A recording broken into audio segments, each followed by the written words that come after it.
Hi friends, ఎలా ఉన్నారు? మేము బాగున్నాము. మీరు బాగున్నారా ఫ్రెండ్స్?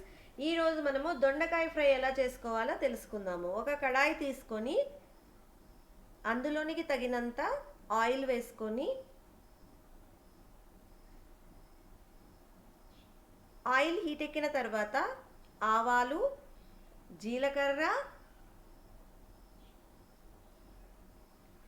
కరివేపాకు, ఎండుమిరపకాయలు, ఒక మీడియం సైజ్ ఆనియన్, సన్నగా కట్ చేసుకున్నటువంటి ఒక మీడియం సైజ్ ఆనియన్ అన్నీ మనము ఫ్రై చేసుకోవాలి. ఈలోగా మనము శుభ్రంగా కడిగి సన్నగా కట్ చేసుకున్నటువంటి దొండకాయలను యాడ్ చేసుకోవాలి. ఇవి మా కజిన్ సిస్టర్ వాళ్ళ మిద్దె తోటలో పండినటువంటి దొండకాయలు.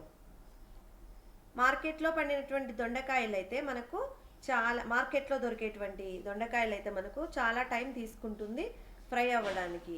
ఇవి మన మిద్దె తోటలో పండినటువంటి కావటం వలన మనకు త్వరగా కుక్ అవుతాయి. ఇందులోనికి పసుపు, తగినంత ఉప్పు యాడ్ చేసుకొని మంచిగా కలుపుకొని మూత పెట్టి కుక్ చేసుకోవాలి.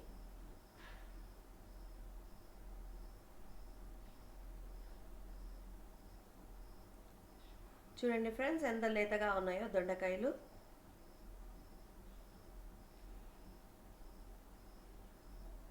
ఈ విధంగా మంచిగా కలుపుకొని మూత పెట్టి ఉడికించుకోవాలి.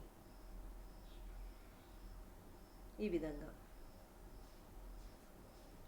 నేను మా బాబు బాక్స్ కోసం మార్నింగే ప్రిపేర్ చేస్తున్నాను.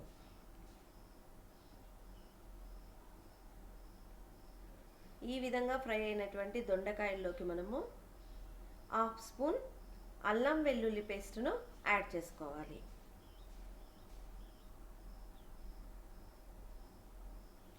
ఈ అల్లం వెల్లుల్లి పేస్ట్ పచ్చి వాసన పోయే వరకు మంచిగా మనము ఫ్రై చేసుకోవాలి.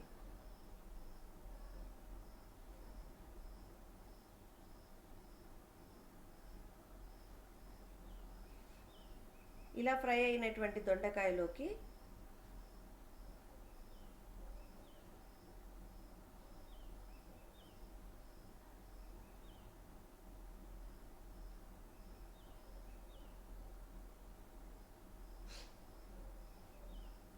చిల్లీ పౌడర్,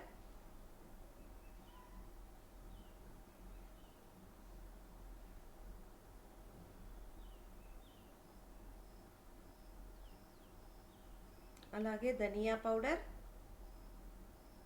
కాస్తంత ధనియా పౌడర్, ధనియాల పొడి యాడ్ చేసుకొని మంచిగా ఇవన్నీ పచ్చివాసన పోయే వరకు ఫ్రై చేసుకొని ఆపేసుకోవటమే ఫ్రెండ్స్. ప్లీజ్ ఫ్రెండ్స్, లైక్ చేయండి, సబ్స్క్రైబ్ చేయండి, షేర్ చేయండి ఫ్రెండ్స్. Bye friends.